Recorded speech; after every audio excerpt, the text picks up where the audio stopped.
दरम्यान आज कॅबिनेटच्या मीटिंगमध्ये एक महत्त्वपूर्ण निर्णय झाला। तो म्हणजे यापुढे तुम्ही ऊसाचं पीक घेत असाल किंवा घेणार असाल तर तुम्हाला ठिबक सिंचन पद्धत अवलंबावी लागेल, कारण ऊस लागवडीखालील क्षेत्र ठिबक खालीच असावं असा एक मोठा आणि ऐतिहासिक निर्णय राज्य मंत्रिमंडळाच्या आजच्या बैठकीत घेण्यात आलाय।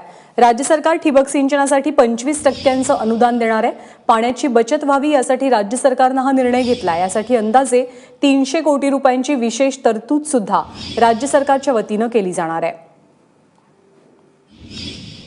त्यामुळे ऊस लागवडीखालचं क्षेत्र ठिबक सिंचनाखालीच असावं, त्याच अंतर्गत असावं असं राज्य सरकारने स्पष्ट केलेलं आहे। तसा मोठा निर्णय घेतलेला आहे। संदीप रामदासी आपले प्रतिनिधी सध्या आपल्या सोबत आहेत। संदीप, खरतर ऊसाचं पीक म्हणजे सर्वात जास्त पाणी खाणारं पीक अशी त्याची ओळख आहे।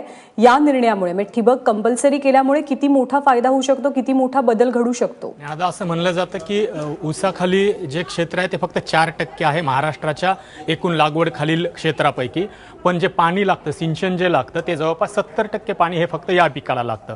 त्यामुळं तुला आठवत असेल की याच्या आधीचा जो दुष्काळ होता, 9चा जो दुष्काळ होता, ज्यावेळेस दुष्काळ पडला मराठवाड्यामध्ये, ज्यावेळेस टँकरनं पाणी पुरवण्याची वेळ आली त्यावेळेस सगळ्यात जास्त टीका झाली ती या पिकावर झाली। त्याच्यातले योग्य अयोग्य हा भाग नंतरचा, पण ठिबकनं जर का आपण ऊसाची लागवड केली, ठिबकच्या खाली जर का आपण सिंचन ऊसाला दिलं तर त्याच्यामुळे पाणी वाचू शकतं, याच्याबद्दल कुणाचंही दुमत नाही। अर्थात त्याचा फायदा पुन्हा टँकर कमी होण्यासाठी किंवा पाणी टंचाई कमी होण्यासाठी किती होईल हा निराळा मुद्दा।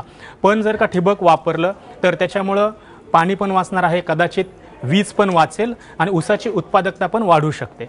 या तिन्ही कारणामुळे हा जर का निर्णय अंमलात आणला, शेतकऱ्यांना वेळेत जर का त्याच्यासाठीचे कर्ज अनुदान उपलब्ध करून दिलं आणि आणखी जे काही याच्याबद्दल शरद पवारांनी, माजी केंद्रीय कृषी मंत्र्यांनी काही शंका ज्या उपस्थित केल्या होत्या मागं, त्याच्यामध्ये सगळ्यात महत्त्वाची होती की ज्यांच्याकडे कॅनॉलनं पाणी आहे त्या शेतकऱ्यांनी काय करायचं, आणि अशा पद्धतीचे 3-4 ज्या काही शंका आहेत त्यांचं निरसन केलं तर मला वाटतं की येत्या काही दिवसात, काही वर्ष कदाचित लागतील, पण ठिबक खाली जर का ऊस आला तर याच्यामध्ये सगळ्यांचाच फायदा होऊ शकतो, विन विन सिच्युएशन ही असू शकते। संदीप, धन्यवाद सगळ्या सविस्तर माहितीबद्दल।